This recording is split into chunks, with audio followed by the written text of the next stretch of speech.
Too many children in Arizona are waking up to a harsh reality. 1 in 4 live in poverty.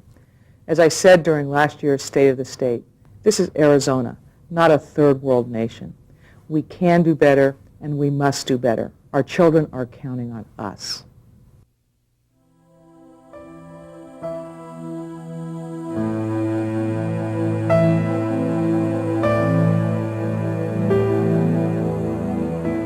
This is the face of homelessness. The average age of a homeless person in the United States is 9 years old. Yet it is adult problems, not children's issues, that put them on the street. They don't choose to be this way. They haven't any other choice. They are victims escaping a harsher environment than this to stay safe, to stay alive, no matter what it takes. Families are now the fastest growing segment of the homeless population, accounting for almost 40% of the nation's homeless. The average homeless family is composed of a young, single mother and 2 children under the age of 6 who are fleeing a domestic violence situation. On any given night, 1.3 million children are homeless. Children who grow up on the streets are likely to repeat the lifestyle with their own children, and nearly half of these kids will manifest delinquent and aggressive behavior compared to other children. Most of the kids that come to the Arizona Department of Juvenile Corrections are kids. They're just kids. They come from all walks of life. They come in, they have problems with their families on the street, gangs, drugs. They come here to be rehabilitated. But the ones that do not get rehabilitated normally end up going back out there again, doing the same things they were doing before, and ending up either dead or in prison. We do this for the children. We want them to know they don't have to live their lives in abusive, bleak environments or behind locked doors for the rest of their lives. We want them to develop hope for a brighter future.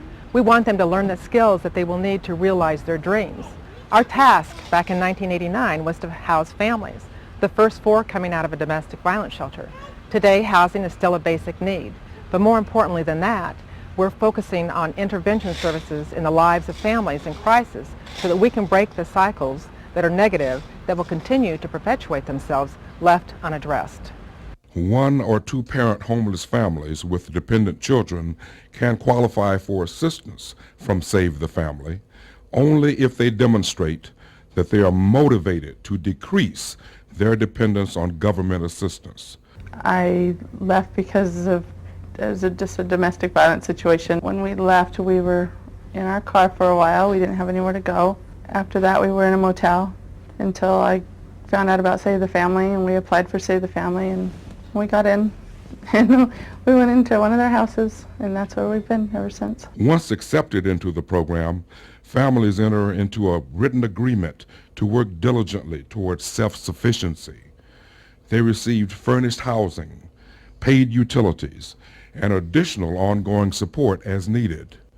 Our case management staff guides the adults towards education, vocational training, or employment, which clients must obtain within a month of entering the program. To many families living on the edge, homelessness is a frightening reality. The goal here at Save the Family is to find adequate resources to expand our capacity so that we don't have to turn families away from our doors anymore. At Save the Family, we believe the best way to help the children is to treat the whole family. Well, a little over 3 years ago, before I came in to Save the Family, I was homeless and just moving from hotel room to hotel room, doing basically whatever I had to do to get by. I was involved in drugs, a lot of things that I'm not real proud of.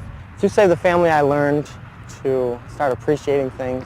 They helped me get custody of my son, and that just changed my whole world. I've refocused now. I'm in school. I have custody of my son. I'm taking care of him. And the main thing is that he and I are together. And it's just nothing better. Nothing better. It's a great feeling. We believe the best way to assist the parents is to help them break the negative cycle of behavior that leads to poverty and homelessness. I am breaking the cycle of homelessness and domestic violence. And I feel like I'm setting a good example for my kids. And they see that, and I think that they're trying harder too. When lives are shattered, there are many pieces to the story. We ask you to examine all the pieces, remove the distortions, and consider the underlying facts. Here in Arizona, hundreds of people are turned away from shelters each day due to lack of space. How do we break this cycle? We must work together to ensure that homelessness does not become a family tradition. Organizations like Save the Family provides transitional housing, case management, and life skills programs that provides many of the pieces to help families achieve self-sufficiency. As a community, we must work together to stop this growing epidemic among families. We need your help to ensure that homelessness does not become a family tradition. Together, we can change the face of homelessness. Together, we can save the family.